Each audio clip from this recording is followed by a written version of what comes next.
యెషయా గ్రంథము 32వ అధ్యాయము 1-20 వచనములు.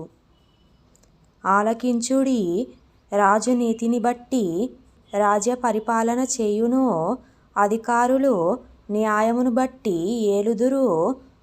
మనుష్యుడు గాలికి మరుగైన చోటు వలెను, గాలివానకు చాటైన చోటు వలెను ఉండును. ఎండిన చోట నీళ్ల కాలువల వలెను, అలసట పుట్టించు దేశమున గొప్పబండ నీడవలెను ఉండును.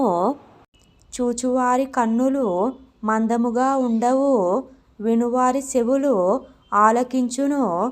చంచలుల మనస్సు జ్ఞానము గ్రహించును, నత్తివారి నాలుక స్పష్టముగా మాటలాడును. మూఢుడు ఇక గనుడని ఎంచబడడు, కపటి ఉదారుడనబడడు. మూఢులు మూఢవాక్యములు పలుకుదురు, భక్తిహీనముగా నడుచుకొందురు. యెహోవాను గూర్చి కాని మాటలాడుచు ఆకలి గొనిన వారి జీవనాధారము తీసుకొనుచు, దప్పిగొనిన వారికి పానీయము లేకుండా చేయుచు హృదయపూర్వకముగా పాపము చేయుదురు. మోసకారి సాధనములను చెడ్డవి, నిరుపేదలు న్యాయవాదన చేసినను కళ్ళ మాటలతో దీనులను నాశనము చేయుటకు వారు దురాలోచనలు చేయుదురు. గనులు ఘనకార్యములు కల్పించుదురు, వారు ఘనకార్యములను బట్టి నిల్చుదురు. సుఖాసక్తి గల స్త్రీలారా, లేచి నా మాట వినుడి. నిశ్చింతగానున్న కుమార్తెలారా, నా మాట వినుడి.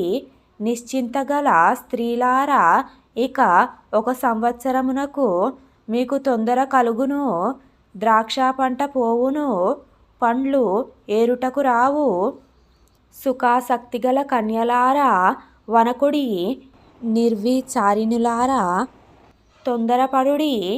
మీ బట్టలు తీసివేసి దిగంబరులై మీ నడుమున గోనెపట్ట కట్టుకొనుడి. రమ్యమైన పొలము విషయమై, ఫలభరితమైన ద్రాక్షావల్లుల విషయమై వారు రొమ్ము కొట్టుకొందురు. నా జనుల భూమిలో, ఆనందపురములోని ఆనంద గృహములన్నిటిలో ముండ్లు తుప్పలును, బలురక్కసి చెట్లును పెరుగును. పైనుండి మన మీద ఆత్మ కుమ్మరింపబడు వరకు నగరి విడవబడును, జన సమూహము గల పట్టణము విడవబడును. కొండయు కాపరుల గోపురమును ఎల్లకాలము గుహలుగా ఉండును.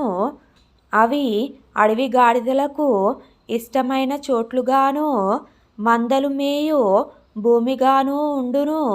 అరణ్యము ఫలభరితమైన భూమిగాను, ఫలభరితమైన భూమి వృక్షవనముగా నుండును. అప్పుడు న్యాయము అరణ్యములో నివసించును, ఫలభరితమైన భూమిలో నీతి దిగును. నీతి సమాధానము కలగజేయును, నీతి వలన నిత్యమును నిమ్మలము నిబ్బరము కలుగును. అప్పుడు నా జనుల విశ్రమ స్థలమునందును, ఆశ్రయస్థలములయందును, సుఖకరమైన నివాసులయందును నివసించెదరు. అయినను అరణ్యము ధ్వంసమగునప్పుడు వడగండ్లు పడును, పట్టణము నిశ్చయముగా కూలిపోవును.